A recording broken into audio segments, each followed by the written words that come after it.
students, welcome to Bosco Campus Vision. I am Lakshmi V.S., Assistant Professor, Department of Commerce, Don Bosco College, Kottayam. This is the 14th lecture on Environmental Studies. This lecture is based on Industry and Environment, which is the third module in the subject Environmental Studies for Semester 1 students of BCom. In previous lecture, we were discussing about noise pollution, and in this lecture, we are going to discuss about thermal pollution. നമുക്ക് ആദ്യം thermal pollutionന്റെ meaning നോക്കാം. Thermal pollution is commonly known as heat pollution, occurs when heat is released into water or air, produces undesirable effects. Thermal pollution heat pollution എന്നും അറിയപ്പെടുന്നുണ്ട്. And അത് occur ചെയ്യുന്നത് എപ്പോഴാണ്? വാട്ടറിലേക്കോ എയറിലേക്കോ ഹീറ്റ് റിലീസ് ചെയ്യപ്പെടുമ്പോഴാണ്. And this release of heat will produce undesirable effects. Thermal pollution is a sudden acute event or a long term chronic process. അതായത് thermal pollution ഒന്നുകിൽ ഒരു സഡൻ ആൻഡ് അൺപ്ലസൻറ്റ് ഇവൻ്റ് ആകാം, അല്ല എങ്കിൽ ഒരു ലോങ് ടേം ക്രോണിക് പ്രോസസ് ആകാം. അതായത് for a long term persist ചെയ്യുന്ന ഒന്നാകാം. Sudden heat releases usually occur due to natural events, that is forest fires and volcanoes, or due to human induced events, that is firestorms. അപ്പോൾ sudden heat release ചെയ്യുന്നത് ഒന്നുകിൽ natural events കൊണ്ടാകാം, അല്ലെങ്കിൽ human induced events കൊണ്ടാകാം. Natural ഇവൻറ്റ്സിന് examples ആണ് forest ഫയേഴ്സും വോൾക്കാനോസും ഒക്കെ.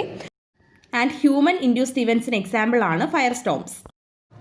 The discharge of warm water into a river is usually called a thermal pollution. Usually ഒരു റിവറിലേക്കുള്ള വാം വാട്ടറിൻ്റെ ഡിസ്ചാർജിനെയാണ് തെർമൽ പൊല്യൂഷൻ എന്ന് പറയുന്നത്. It occurs when an industry removes water from A source, uses the water for cooling purposes and then returns the heated water to its source. അതായത് ഈ ഒരു thermal pollution occur ചെയ്യുന്നത് എപ്പോഴാണെന്ന് നോക്കാം. ഒരു ഇൻഡസ്ട്രി ഒരു സോഴ്സിൽ നിന്നുമുള്ള വാട്ടർ റിമൂവ് ചെയ്യുകയാണ്, ആൻഡ് ആ വാട്ടർ കൂളിംഗ് പർപ്പസസിനായിട്ട് യൂസ് ചെയ്യുന്നു, ആൻഡ് ദെൻ അത് ഹീറ്റഡ് വാട്ടർ ആ സോഴ്സിലേക്ക് റിട്ടേൺ ചെയ്യുന്നു.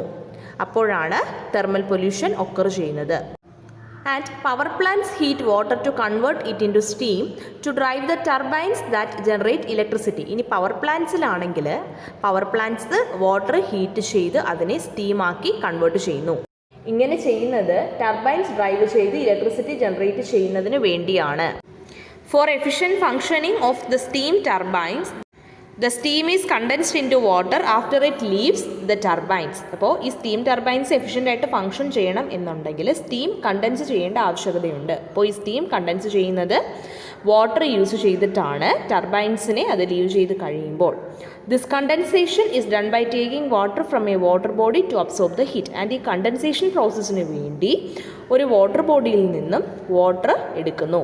ഹീറ്റ് അബ്സോർബ് ചെയ്യുവാനായിട്ട് വാട്ടർ നീഡഡ് ആണ്. അപ്പോൾ ഈ വാട്ടർ ഒരു വാട്ടർ ബോഡിയിൽ നിന്നും എടുക്കുന്നു. This heated water which is at least 15 degrees Celsius higher than the normal is discharged back into the water body.